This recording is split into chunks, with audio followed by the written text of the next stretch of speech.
ಜೀವನ ಮಾಡ್ಕೊಂಡು ಉತ್ತರ ಪ್ರಶ್ನೆಯನ್ನ ಕೇಳಬಹುದು. ನಮಸ್ತೆ ಗುರುಗಳೇ, ನನ್ನ ಹೆಸರು ಚೈತನ್ಯ ಅಂತ. ನಮಸ್ಕಾರ. ಇವಾಗ ಎಲ್ಲಾನು ಅಥ ಇಂದ ಶುರುವಾಗಿದೆ ಅಂತ ಹೇಳಿದ್ರಲ್ಲ, ಶುರುವಾಗಿದೆ ಅಥ ಇಂದ ಅಂತ ಹೇಳಿದ್ರಿ. ಅಥ ಅಂದ್ರೆ ಆಕ್ಚುಯಲ್ ಮೀನಿಂಗ್ ಏನು?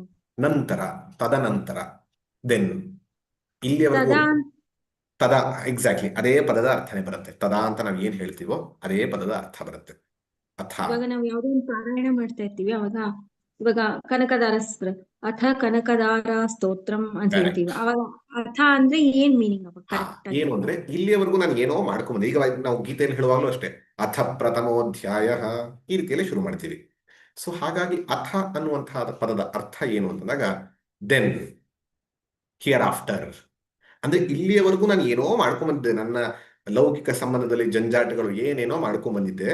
ಅಥ ಈಗ ಅದನ್ನೆಲ್ಲ ಹೊರಗಿಡ್ತೀನಿ, ನನ್ನ ಜೀವನದ ಬೇರೆ ಬೇರೆ ತಾಪತ್ರಯಗಳನ್ನೆಲ್ಲ ಹೊರಗಿಟ್ಟು ಈಗ ನನ್ನ ಜೀವನದ ಟ್ರಾನ್ಸಿಷನ್ ಚೇಂಜ್. ಕನಕಧಾರ ಸ್ತೋತ್ರಂ ಪ್ರಥಮೋಧ್ಯಾಯ ಈ ರೀತಿಯಲ್ಲಿ ನನ್ನ ಒಂದು ಹೋಗ್ತಾ ಇರುವಂತಹ ಮೈಂಡು ಯಾವುದೋ ಲೌಕಿಕವಾಗಿ ಹೊರಗಡೆ ಹೋಗ್ತಾ ಇರೋದನ್ನ ಒಳಮುಖಕ್ಕೆ ಮಾಡ್ಕೊಳ್ಳೋಕೆ ಒಂದು ಶಿಫ್ಟ್ ಅಥ. ಹಾಗಾಗಿ ಅಥ ಅಂತಂದಾಗ ಆ ಶಿಫ್ಟ್ ಅನ್ನ ತೋರಿಸುವಂಥದ್ದು. ಆ ದೃಷ್ಟಿಯಲ್ಲಿ ಅರ್ಥವನ್ನ ಮಾಡ್ಕೊಳ್ಬೇಕು ಎಲ್ಲದರಲ್ಲೂ ಕೂಡ. ಈಗ, ಫ್ರಮ್ ನೌ, ದೆನ್ ಈ ಅರ್ಥದಲ್ಲಿ ಬರುತ್ತೆ. ಇನ್ಯಾರಿಗಾರು ಯಾವ್ದಾದ್ರು ಪ್ರಶ್ನೆಗಳಿದೆಯಾ?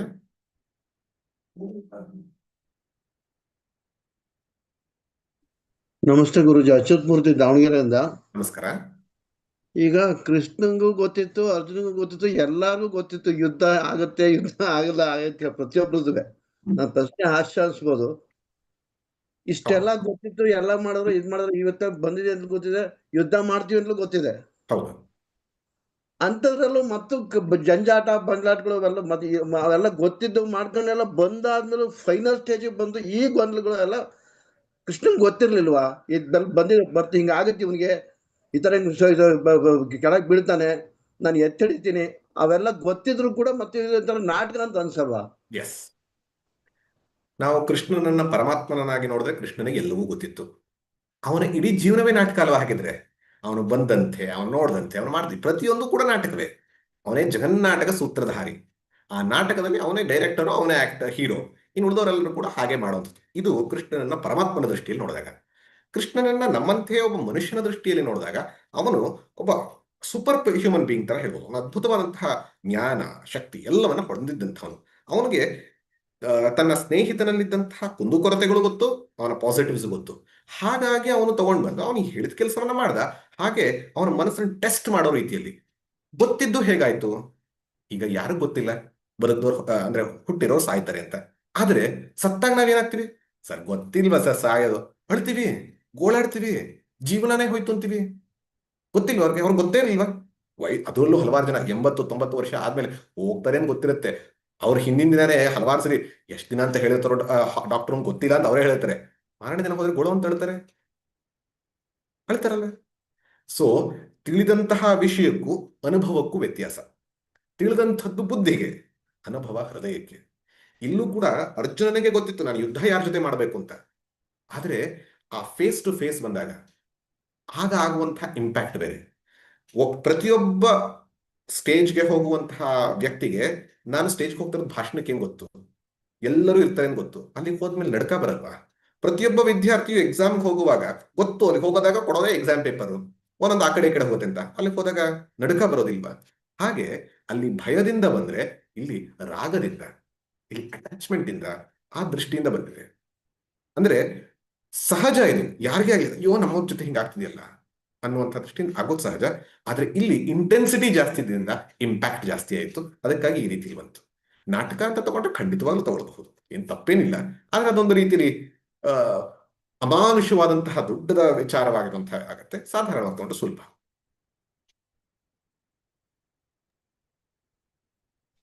ಪ್ರಮೋದ್ಜಿ, ಇಲ್ಲಿ ಶಾಲಿನಿ ಅವ್ರು ಕೇಳ್ತಾ ಇದ್ದಾರೆ ಯೂಟ್ಯೂಬ್ ನಲ್ಲಿ, ಭಯೋರಪಿ ಎಂದರೇನು ಅಂತ ಕೇಳ್ತಾ ಇದ್ದಾರೆ. ಅಲ್ಲ, ಭಯೋರಪಿ ಅಲ್ಲ, ಅದು ಉಭಯೋರಪಿ ಅಂತ ಬಿಡಿಸಿದಾಗ ಉಭಯೋಹೋ ಅಪಿ. ಉಭಯ ಅಂತಂದ್ರೆ ನಾವೇ ಹೇಳ್ತೀವಿ, ಉಭಯ ಅಂದ್ರೆ ಎರಡು, ಅಪಿ ಅಂದ್ರೆ ಕೂಡ, ಎರಡೂ ಸೈನ್ಯಗಳ ಮಧ್ಯದಲ್ಲಿ ಅನ್ನೋದಕ್ಕೆ ಉಭಯೋಹೋ ಅಪಿ. ಅದು ಉಭಯೋರಪಿ, ರೇಫಾಗಮ ಸಂಧಿ ಅಂತ ಕನ್ನಡದಲ್ಲಿ ತಗೊಳ್ಳೋ ರೀತಿಯಲ್ಲಿ ಸಂಸ್ಕೃತ ಬರುತ್ತೆ. ಆ, ನಮಸ್ತೆ ಸರ್. ನಮಸ್ಕಾರ. ಇಲ್ಲಿ ಉಭಯ ಇದ್ರ ಮಧ್ಯೆ ನಿಲ್ಲಿಸೋ ಉದ್ದೇಶ, ಹಾ. ಅರ್ಜುನನಿಗೆ ಜ್ಞಾನ ಇತ್ತು, ಭಕ್ತಿ ಇತ್ತು, ಹಾ. ಆದ್ರೆ ಶರಣಾಗತಿ ಇರ್ಲಿಲ್ಲ. ಅವನಲ್ಲೆಲ್ಲೋ ಆ ಪರಾಕ್ರಮದ ಅಹಂಕಾರ ಇತ್ತು, ಆ ತರನ. ಇದು ಅಂದ್ಕೊಳ್ಬಹುದು ಸತ್ಯ, ಆದ್ರೆ ಶರಣಾಗತಿ ಇಲ್ಲದಿದ್ದರೆ ಅವನು ಇಡೀ ನಾರಾಯಣಿ ಸೈನ್ಯವನ್ನ ಬಿಟ್ಟು ಕೃಷ್ಣನನ್ನ ಆರಿಸ್ಕೊಳ್ತಾ ಇರಲಿಲ್ಲ. ನೀನು ಅದು ನಿರಾಯುಧನಾಗಿ ಬಂದ್ರೂ ಓಕೆ ಅಂತಂದಾಗ ಅವನಿಗೆ ಅವನ ಮೇಲೆ ವಿಶ್ವಾಸ ಇದೆಲ್ಲ ಇತ್ತು. ಹಾಗಾಗಿ ಇಲ್ಲಿ ಶರಣಾಗತಿಯೇ ಕಾರಣವಾಗಿದ್ದಿದ್ರೆ, ಶರಣಾಗತಿ ಅಷ್ಟೇ ಕಾರಣವಾಗಿದ್ದಿದ್ರೆ, ಅರ್ಜುನ 2ನೇ ಅಧ್ಯಾಯದಲ್ಲಿ ಶಿಷ್ಯಸ್ತೇಹಂ ಶಾಧಿ ಮಾಂ ಮಾಂ ಪ್ರಪನ್ನಂ, ಅವನು ಶರಣಾಗತಿಯ ವರ್ಣನೆ ಉಪಯೋಗಿಸ್ತೇನೆ, ನಾನು ನಿನಗೆ ಶರಣಾಗಿದ್ದೀನಿ ಅಂತ. ಶರಣಾಗತಿ ಬಂತು. ಕೃಷ್ಣನ ಉಪದೇಶ ಬೇಕೇ ಇರಲಿಲ್ಲ, ಯಾಕೆ ಶರಣಾಗತಿ ಬಂದಾಯ್ತಲ್ಲ. ಕೃಷ್ಣ ಹೇಳ್ಬೋಯ್ತು, ನೀನ್ ಶರಣಾಗತಿ ಆಗಿದೆಯಾ, ನಾನಿದ್ದೀನಿ, ಫೈಟ್ ಮಾಡು, ಸಾಕಾಗಿತ್ತು. ಯಾಕಂದ್ರೆ ಶರಣಾಗತಿಯೇ ಉದ್ದೇಶ ಆಗಿದ್ರೆ. ಶರಣಾಗತಿ ಮುಖ್ಯ, ಆದರೆ ಶರಣಾಗತಿ ಯಾವುದಕ್ಕಾಗಿ? ನನ್ನಲ್ಲಿ ಅಜ್ಞಾನವಿದೆ, ನನಗೆ ಧರ್ಮ ಸಮ್ಮೂಢ ಚೇತನ ಆಗಿದ್ದೀನಿ, ನನಗೆ ಯಾವುದು ಸರಿ ಯಾವುದು ತಪ್ಪು ಗೊತ್ತಾಗ್ತಾ ಇಲ್ಲ, ನನಗೆ ಮೋಹ ಬಂದಿದೆ, ಹಾಗಾಗಿ ಅದನ್ನ ಹೋಗಲಾಡಿಸು. ಶರಣಾಗತನಾಗ್ತಾ ಇದ್ದೀನಿ ಯಾವ ದೃಷ್ಟಿಯಿಂದ? ಶಿಷ್ಯನಾಗಿ ನಾನು ಶರಣಾಗತಿ ಆಗ್ತಾ ಇದ್ದೀನಿ. ನೀನು ಗುರುವಾಗಿ ನನ್ನ ಅಜ್ಞಾನವನ್ನ, ನನ್ನಲ್ಲಿರುವಂತಹ ಅಂಧಕಾರವನ್ನ ತೆಗಿ. ಹಾಗಾಗಿ ಶರಣಾಗತಿ ಮುಖ್ಯ, ಆದರೆ ಶರಣಾಗತಿ ಯಾವುದಕ್ಕಾಗಿ ಅಂತಾಗ ಜ್ಞಾನಕ್ಕಾಗಿ, ಬರೀ ಶರಣಾಗತಿ ಅಲ್ಲ. ಆ ದೃಷ್ಟಿಯಲ್ಲಿ ಅರ್ಥ ಮಾಡ್ಕೊಳ್ಳೋದು ಮುಖ್ಯ.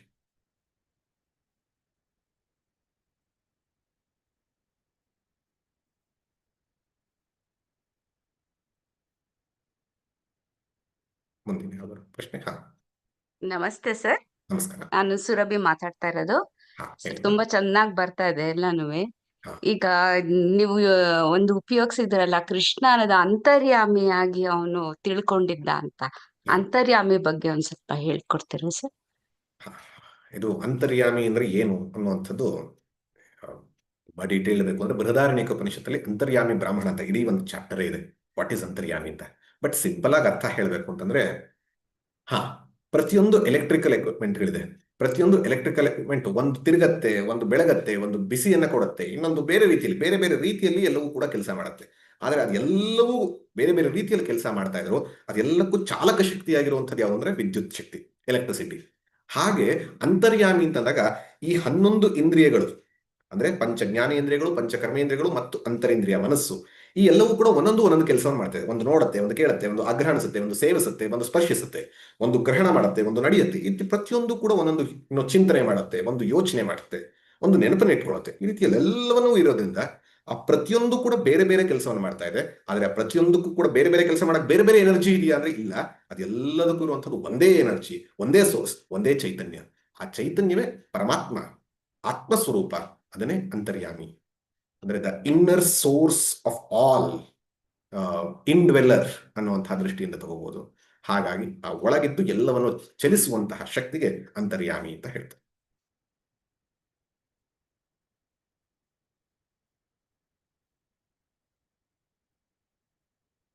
ಇನ್ಯಾವುದಾದ್ರು ಪ್ರಶ್ನೆ?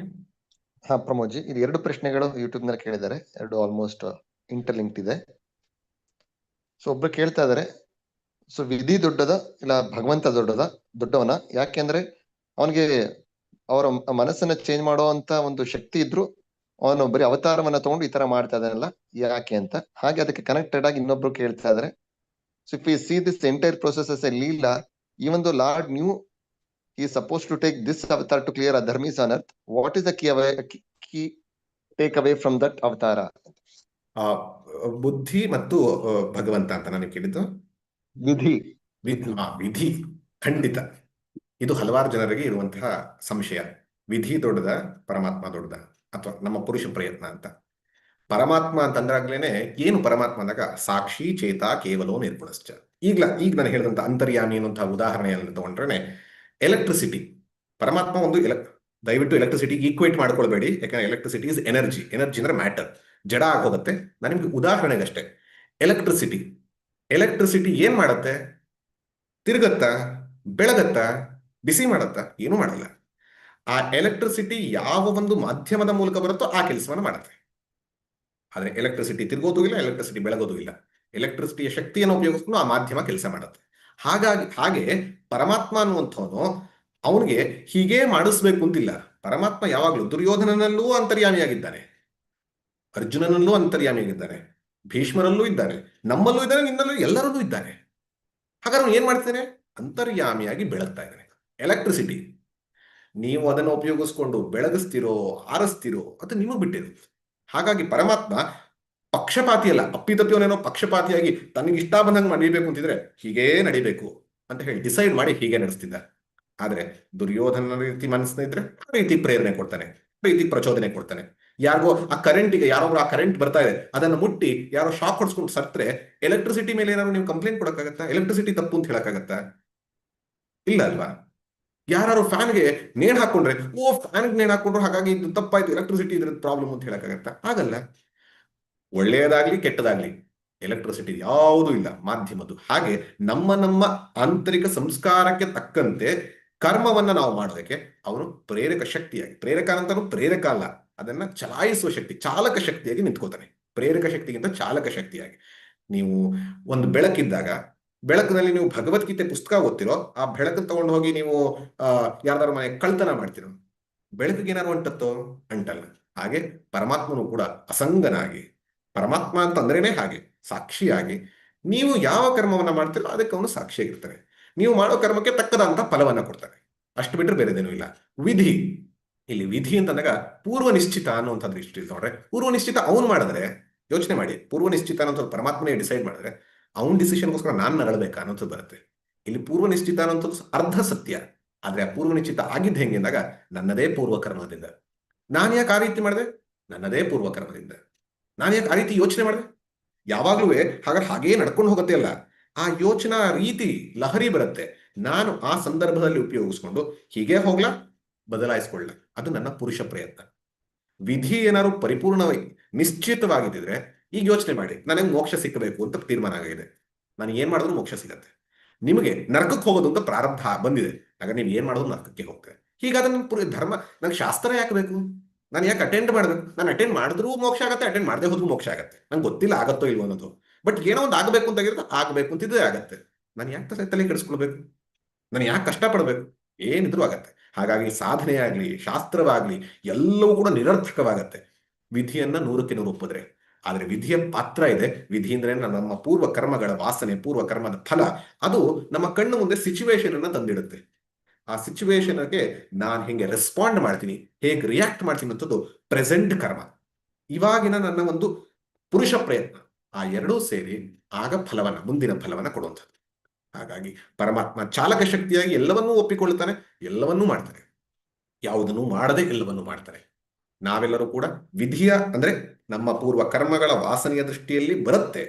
ನಾವು ಪೂರ್ವ ವಾಸನೆಯ ದೃಷ್ಟಿನೇ ಆದ್ರೆ ದುರ್ಯೋಧನ ಹೇಳ್ತಿದ್ದಲ್ಲ, ಹಿಂಗೆ ನನಗೆ ಗೊತ್ತು ಧರ್ಮ ಏನು ಅಂತ ನಾನಂತ ಮಾಡಕ್ಕಾಗಲ್ಲ, ನನಗೆ ಅಧರ್ಮ ಏನು ಗೊತ್ತು ಬಿಡಕ್ಕಾಗಲ್ಲ, ಕೇನಾಪಿ ದೇವೇನ ಹೃದಯ ಸ್ಥಿತೇನ, ಹೃದಯದಲ್ಲಿ ಯಾವುದೋ ಪರಮಾತ್ಮ ಆಡಿಸ್ತಾ ಇದ್ದಂಗೆ ಆಡ್ತೀನಿ ಅಂತ ಹೇಳಿ ದುರ್ಯೋಧನಂತೆ ಆಗ್ತೀವಿ. ಅದೇ ಅರ್ಜುನನಂತೆ ಆದ್ರೆ, ಪುರುಷ ಪ್ರಯತ್ನ ಇದ್ದವರಾದ್ರೆ, ಕೃಷ್ಣ ನನಗೆ ಗೊತ್ತು ಪಾಪ ಏನು ಪುಣ್ಯ ಏನು ಅಂತ, ಆದ್ರೂ ಒಂದ್ಸರಿ ಪಾಪ ಮಾಡ್ತೀನಲ್ಲ ಯಾಕೆ ಅಂತ ಕೇಳಿದ್ರೆ ಕೃಷ್ಣ ಅರ್ಜುನ ಮುಂದಿನ ಅಧ್ಯಾಯಗಳಲ್ಲಿ.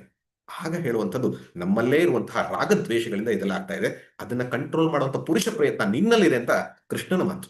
ಹಾಗಾಗಿ ವಿಧಿಗೆ ಒಂದು ಸ್ಥಾನಮಾನವನ್ನು ಕೊಟ್ಟು, ವಿಧಿ ಅಂತಂದಾಗ ಬೇರೆ ಯಾವುದೋ ಒಬ್ಬ ವ್ಯಕ್ತಿ ಅಲ್ಲ, ಕರ್ಮ, ಆ ನಮ್ಮ ಪೂರ್ವ ಕರ್ಮಕ್ಕೆ ಒಂದು ಸ್ಥಾನ ಮತ್ತು ಪ್ರೆಸೆಂಟ್ ನಾವು ಮಾಡೋ ಪುರುಷ ಪ್ರಯತ್ನ, ಈ ಎರಡನ್ನ ಸೇರಿಸಿದಾಗ ಆಗ ನಿಜವಾದಂತಹ ಪುರುಷಾರ್ಥ ಪ್ರಾಪ್ತಿಯಾಗುತ್ತೆ. ಅದನ್ನ ತಿಳ್ಕೊಳ್ಳೋದು ಮುಖ್ಯ. ಹಾಗೆ ಎರಡನೇ ಪ್ರಶ್ನೆ ಇತ್ತರ, ಎರಡನೇ ಪ್ರಶ್ನೆ, ಅವನು ಅವತಾರವನ್ನ ಏಕೆ ತಗೋತಾನೆ? ವಿಷ್ಣು ಯಾಕೆ ಅವತಾರ ತಗೋತಾನೆ? ಇದ್ರ ಕೀಟಕ್ಕೆ ಏನು ಅಂತ ಕೇಳ್ತಾರೆ. ಅವನೇ ಕೃಷ್ಣನೇ 4ನೇ ಅಧ್ಯಾಯದಲ್ಲಿ ಹೇಳ್ತಾನೆ. ನಾವು ಲೀಲೆ ಅಂತ ಅನ್ಕೊಂಡ್ರೆ ಲೀಲೆ ನಡೀತಾ ಇದೆ ಅಂತ, ಬಟ್ ಮುಖ್ಯವಾಗಿ ನಾವು ಇರುವಾಗ ಏನು ಕಾರಣ ಅಂತ ಅವನೇ ಹೇಳ್ತಾನೆ. ಯದಾ ಯದಾ ಹಿ ಧರ್ಮಸ್ಯ ಗ್ಲಾನಿರ್ಭವತಿ ಭಾರತ ಅಭ್ಯುತ್ಥಾನಮ ಧರ್ಮಸ್ಯ ತದಾತ್ಮಾನಂ ಸೃಜಾಮ್ಯಹಂ. ಯಾವುದಕ್ಕಾಗಿ? ಪರಿತ್ರಾಣಾಯ ಸಾಧೂನಾಂ ವಿನಾಶಾಯ ಚ ದುಷ್ಕೃತಾಂ. ಅಂದ್ರೆ ಶಿಷ್ಟ ರಕ್ಷಣೆ, ದುಷ್ಟ ಶಿಕ್ಷಣೆ, ಧರ್ಮ ಸಂಸ್ಥಾಪನೆ, ಜ್ಞಾನ ಪ್ರಸರಣೆ, ಈ 4ಕ್ಕೆ ಪರಮಾತ್ಮ ಎತ್ತೋದು. ನೀವು ಯಾವುದೇ ಅವತಾರಗಳನ್ನ, ಅದು ವಿಷ್ಣುವಿನ ಅವತಾರ ಅಷ್ಟೇ ಅಲ್ಲ, ದೇವಿಯ ಅವತಾರ ಅಷ್ಟೇ ಅಲ್ಲ, ಶಿವನ ಅವತಾರ, ಯಾವುದೇ ಅವತಾರ ಅಂತ ಹೇಳಿ ಅದು ಇಷ್ಟರಲ್ಲಿ ಒಂದಕ್ಕಿರುತ್ತೆ, ಎರಡಕ್ಕಿರುತ್ತೆ, ಅಥವಾ ಎಲ್ಲದಕ್ಕೂ ಇರುತ್ತೆ. ದುಷ್ಟ ಶಿಕ್ಷಣೆ, ಶಿಷ್ಟ ರಕ್ಷಣೆ, ಧರ್ಮ ಸಂಸ್ಥಾಪನೆ, ಜ್ಞಾನ ಪ್ರಸರಣೆ, ಈ 4ಕ್ಕೋಸ್ಕರ ಪರಮಾತ್ಮನ ಒಂದು ಅವತಾರ ಆಗತ್ತೆ ಅನ್ನುವಂಥದ್ದು ಮುಖ್ಯ.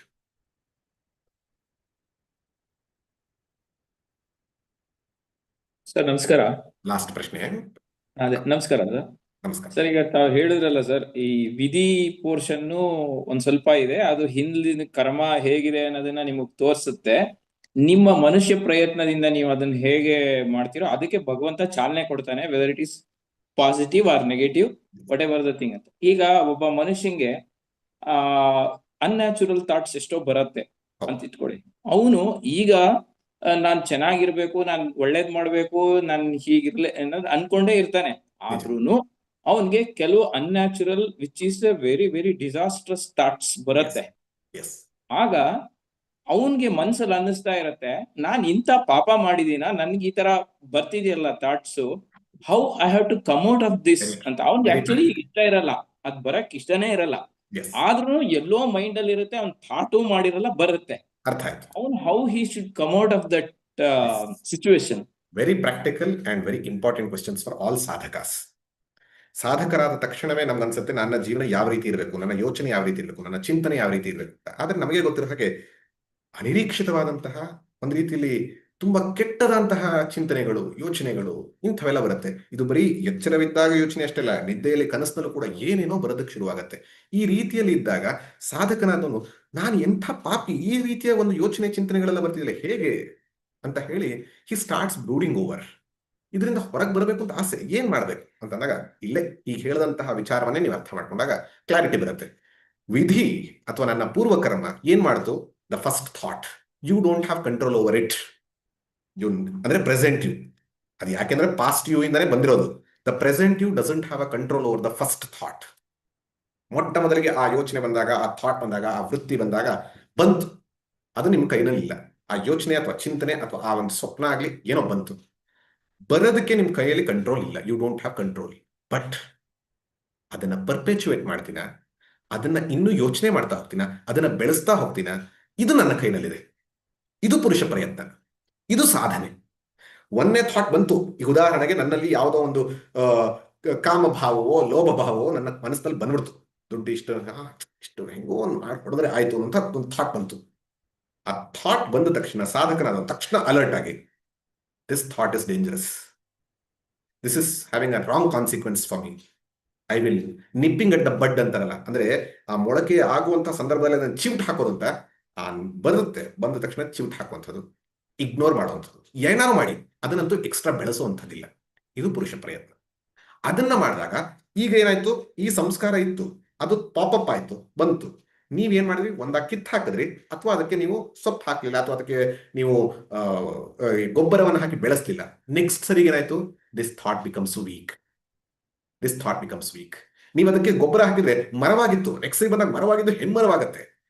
ಒಂದು ಬೀಜದ ರೀತಿಯಲ್ಲಿ ಬಂದಿದ್ದನ್ನ ಬೀಜದಲ್ಲೇ ಮೊಳಕೆಯನ್ನು ಹೊಡಿತಿರೋ, ಬೀಜವಾಗೇ ಇರ್ತಿರೋ, ಅಥವಾ ಹೆಮ್ಮರವಾಗಿ ಬಿಡುತ್ತೀವೋ, ಅದು ನಮ್ಮ ಕೈಲಿದೆ. ಅದು ಪುರುಷ ಪ್ರಯತ್ನ. ಇಲ್ಲಿ ಬರುವಂಥದ್ದು ಆ ವಿಧಿ ಮತ್ತು ಪುರುಷ ಪ್ರಯತ್ನ. ವಿಧಿಯನ್ನು ನಾವು ಕಂಟ್ರೋಲ್ ಮಾಡೋಕ್ಕಾಗಲ್ಲ, ಪೂರ್ವಕರ್ಮವನ್ನ ಅದು ಬಂದು ತೋರಿಸುವಂಥದ್ದನ್ನ ನಾನು ಬೆಳೆಸ್ತೀನ, ಹರಳಿಸ್ತೀನ, ಕಟ್ಟು ಮಾಡ್ತೀನ. ಅದು ಒಳ್ಳೇದಿದ್ರೆ ಹೆಚ್ಚು ಬೆಳೆಸುವಂಥದ್ದು, ಕೆಟ್ಟದಾದ್ರೆ ಅಲ್ಲೇ ಹೊಡೆದು ಬಿಸಿ ಹಾಕುವಂಥದ್ದು. ಇದು ನಮ್ಮ ಜಪ. ಜಪ ಯಾಕೆ ಮಾಡ್ತೀವಿ, ನನಗೆ ಕೆಟ್ಟ ಥಾಟ್ ಬರ್ತದೆ ತಕ್ಷಣ ರಾಮ್, ಕಿತ್ತು ಬಿಸಾಕ್ದೆ ರಾಮ್, ಎರಡನೇ ಸರಿ ಬಂತು ರಾಮ್ ರಾಮ್ ರಾಮ್ ರಾಮ್. ಯಾಕೆ, ನಿಪ್ಪಿಂಗ್ ಅಟ್ ದ ಬಟ್. ಇದೇ ಸಂಸ್ಕಾರ ಜನರೇಷನ್. ಮೆಡಿಟೇಷನ್ ಅಲ್ಲಿ ಅಬ್ಸರ್ವೇಷನ್, ಯಾವುದೇ ದೃಷ್ಟಿ ಮಾಡಿದ್ರು ಕೂಡ ಇದನ್ನೇ ಮಾಡ್ತಾ ಇರುತ್ತೆ. ಆ ಸಂಸ್ಕಾರ ಕ್ಲೀನಿಂಗ್, ವಾಸನಾಕ್ಷಯ, ಅದನ್ನ ಮಾಡುವಂತಹ ಪ್ರಯತ್ನ ಇದರ ಮೂಲಕ ನಡೆಯುತ್ತೆ. ತುಂಬಾ ಒಳ್ಳೆ ಪ್ರಶ್ನೆ. ಚಿಂತನೆ ಮಾಡಿ, ಯೋಚನೆ ಮಾಡಿ. ಸೊ ಎಲ್ಲರಿಗೂ ಕೂಡ ಈ ಬರುವಂತಹ ವಾರಾಂತ್ಯ ಚೆನ್ನಾಗಿ ಹೆಚ್ಚು ಕಡೆ ಹಲವಾರು ಕಡೆ ಹಿಂದೂ ಸಮಾಜೋತ್ಸವಗಳು ನಡೀತಾ ಇದೆ, ಭಾಗವಹಿಸಿ ನೀವು ಕೂಡ ಆ ಹಿಂದೂ ಜಾಗೃತಿಯಾಗುವಂತಹ ವಿಚಾರವನ್ನು ಪಡೆಯುವ ಆಗ್ಲಿ ಅಂತ ಹೇಳ್ತಾ